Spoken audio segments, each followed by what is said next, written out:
আসসালামু এভরিওয়ান, আশা করি আপনারা সকলে অনেক ভালো আছেন। তো বন্ধুরা, আজকের এই ভিডিওতে আমি আপনাদের একটা অ্যান্ড্রয়েড নর্মাল ফোনকে আইফোন 15 প্রো ম্যাক্সে রূপান্তরিত করে দেখাবো। তো মাত্র একটি অ্যাপ্লিকেশন দিয়ে, এর জন্য কোনো আলাদা অ্যাপ্লিকেশন নামাতে হবে না। তো এই কাজটি করার জন্য আপনাদের প্লে স্টোর থেকে একটা অ্যাপ্লিকেশন ডাউনলোড করতে হবে।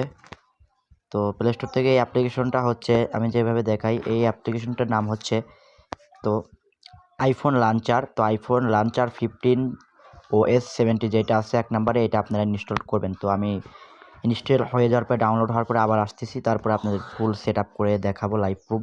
তো বন্ধুরা, এখন আপনারা দেখতে পাচ্ছেন আমার এই ফোন 13 প্রো লঞ্চার এটা ডাউনলোড হয়ে গেছে। আমি এখন একটা সেটিং করে দেখাচ্ছি।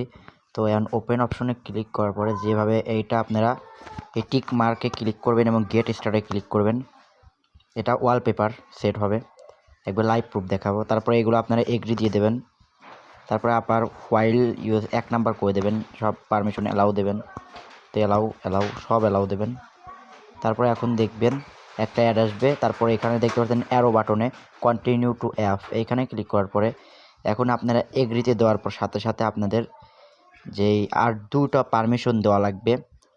তো এখন এখান থেকে আপনাদের ওই অ্যাপসটা খুঁজে বের করে পারমিশন দিতে হবে। দেখতে পাচ্ছেন ফোন 15 লঞ্চার, এটা পারমিশন দেওয়ার পরে এখানে আপনারা এগ্রি দেবেন, ঠিক আছে।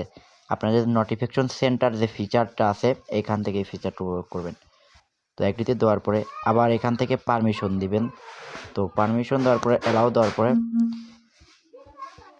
তো এখন আপনাদের যে আইফোন ফিচারটা, এখন আপনারা সরাসরি দেখতে পাচ্ছেন আমার এই আইফোন ফিচারটা হয়ে গিয়েছে। তো ভিডিওটা ভালো লাগলে অবশ্যই একটা লাইক দেবেন এবং চ্যানেলটা সাবস্ক্রাইব করে দেবেন। জাস্ট মাত্র একটা অ্যাপ্লিকেশন থেকে দেখতে পাচ্ছেন একবার আইফোন 13 প্রো ফিচার।